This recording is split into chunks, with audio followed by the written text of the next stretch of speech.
Good morning sa lahat ng loyal subscribers and viewers ng ating YouTube channel. Ngayong araw na to mga boss, eto na po yung aking naipangako sa inyo na product review nitong ating Akaso V50 Pro action camera. So in-skip ko na po yung pag-unbox nitong ating unit, pero pinakita ko sa inyo lahat ng nilalaman ng kanyang package. So siyempre hindi mawawala yung ating main action camera. Ito yung ating action cam, yung V50 Pro, and then yung kanyang waterproof casing. So sa mga gustong gamitin ito underwater adventure o kaya naman sa mga motorcycle riders na syempre rain or shine ginagamit natin yung ating motorcycle. So hindi niyo na kayo mangangamba na baka biglang mabasa ng ulan yung ating unit as long as nakalagay siya sa ating waterproof casing. Tapos meron pa siyang libreng cover ulit, waterproof cover. Tapos yung mga main brackets niya na nakikita nyo ngayon, bukod sa mga brackets may mga strap yan. Tapos, another included sa kanya, syempre yung kanyang charging box tsaka yung kanyang charging cable. Tapos, meron tayong good news. Meron siyang dalawang lithium batteries. Yung isa is for the unit and yung isa is yung reserve ninyo. So, kung medyo long drive yung inyong pupuntahan, in case na malobat yung isang battery, meron pa kayo isang libreng battery or isang backup battery. Tapos, syempre, hindi mawawala yung ating reference guide. Quick reference guide ito sa mga gustong matuto paano mag-function itong ating Akaso V50 Pro. And then lastly, syempre makikita nyo itong watch na to.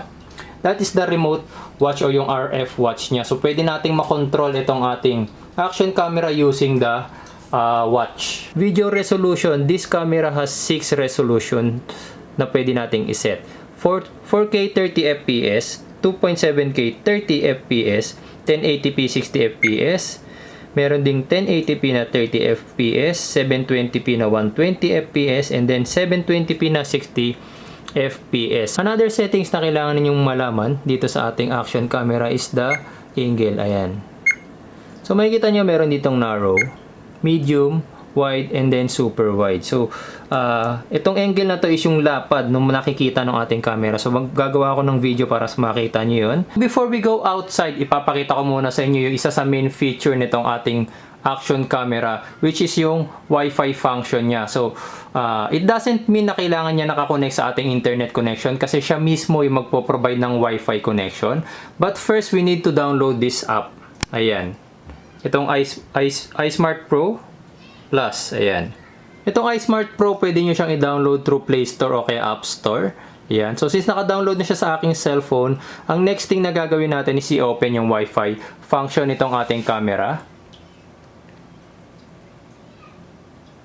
Turn on muna natin yung unit. Ayan. Then, kung makikita nyo yung arrow dito sa baba, just press yung arrow na yan. Kasi touchscreen itong ating action camera. So, everything will be touch on the screen. Ayan. So, press nyo lang yung Wi-Fi. Ayan. Ayan. Tapos, lalabas. Waiting for Wi-Fi connection. Akaso V50 Pro F5E442. Tapos, yung nasa baba is yung kanyang default password. Yun yung i-input natin dito sa ating cellphone. So, doon tayo sa settings. Wireless and network, and then yung Wi-Fi. So as of now, connected ako sa Wi-Fi connection ng aming house.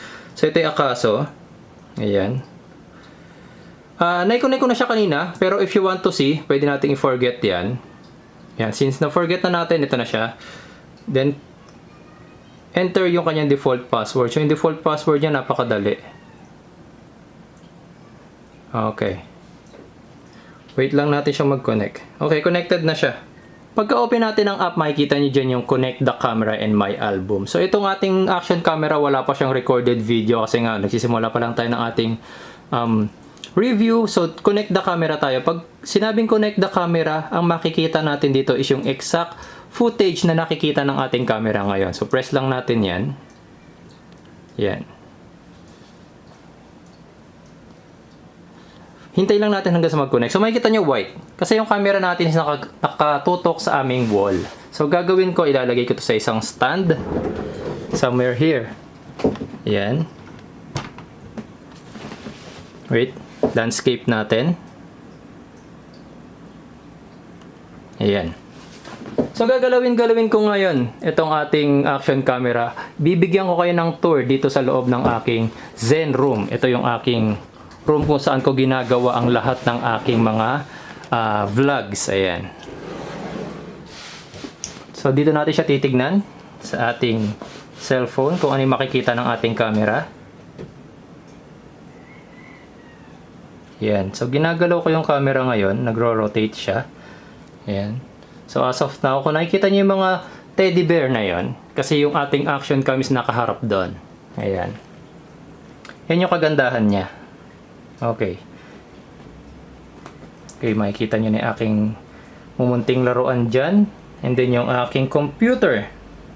Once connected itong ating cellphone dun sa ating action camera, hindi lang viewing ang pwede niyang gawin. So pwede rin natin kontrolin yung camera using this phone kasi makikita niya merong shutter button dito. So kung gusto nating mag-video, ayan, just press yung shutter button, makikita niya nagre-record na siya. And then all the recorded video ay hindi sa cellphone natin masisave, kundi dun pa rin sa ating device. Ayan. So ititrip ko ulit kayo dito sa aking Zen room. Ayan. So ipapakita ko sa inyo na nasa recorded videos itong ating nakunan nitong ating camera. Stop muna natin.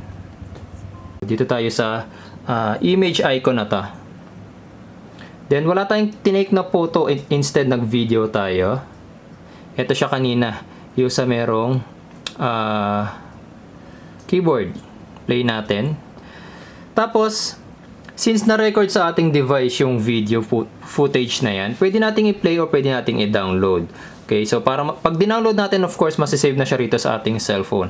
So yung purpose nun, in case na bumabiyahe kayo, kung ginagamit nyo man to as dashcam, bumabiyahe kayo, bigla kayong na-hit ng ibang car o kaya naman traffic violation, hinuli kayo ng isang traffic enforcer, tapos alam nyo naman na wala kayong violation, hindi nyo na kailangan kalkalin tong action cam natin para i-review yung footage niya. Pwede nyo na sa cellphone gawin yon, tapos dun nyo na rin i-play or i-download for evidence. Ayan. Tingnan natin kung ano yung na-record niya.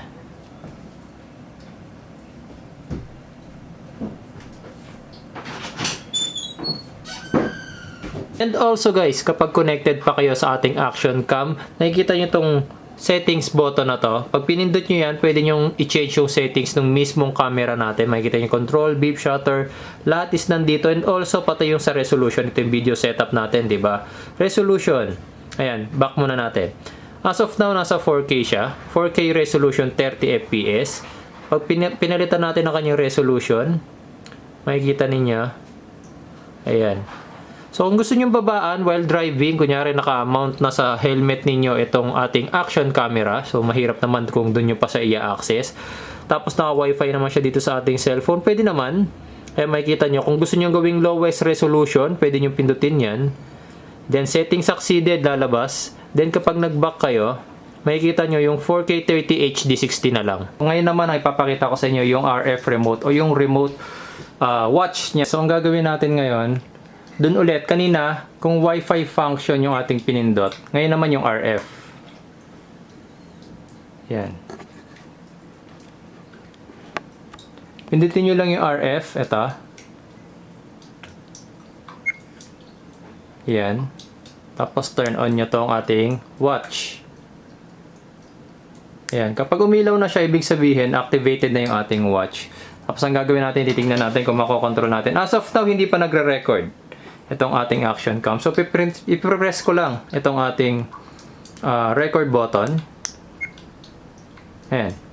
Nakikita nyo, nagkaroon na ng red mark or recording mark dun sa taas. Aside from recording, pwede rin tayo mag-capture ng camera using this. So, ibahin ko yung angle.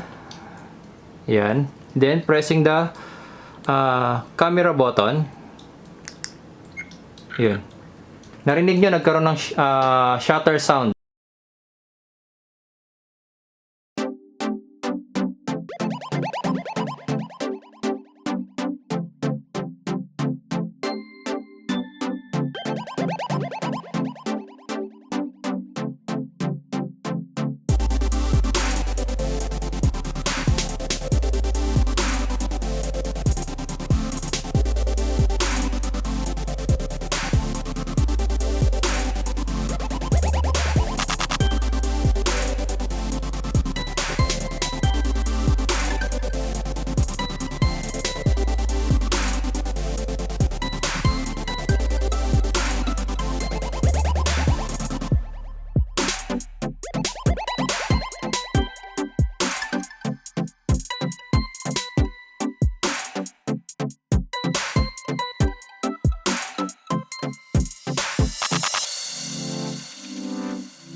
naipakita ko na sa inyo ang lahat ng specifications nitong ating Akaso V50 Pro Action Camera.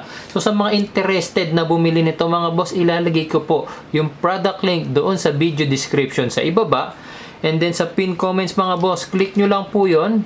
And I will make sure sa inyo mga boss na itong Akaso V50 Pro is worth your money. Napakaganda niya. Lalong-lalo na mga boss, yung settings niya, the highest resolution na nagustuhan ko sa kanya is yung 4K 30 fps, tapos yung angle niya is yung super wide. Napakaganda ng capture. Nakita nyo naman dyan sa ating video. Reminder nga pala guys, Akaso Official is also a Lazada seller, kaya makikita nyo po sila sa Lazada. And to make sure mga boss na original na Akaso V50 Pro ang inyong mabibili, please click the link below. Kasi kapag original na Akaso V50 Pro ang inyong nabili, meron po kayong makukuha na 1 year international seller warranty. Sa iba po is 7 days warranty lang po yan. Maraming salamat, and sana nagustuhan nyo ang video natin ngayong araw sa Akaso V50 Pro na ito.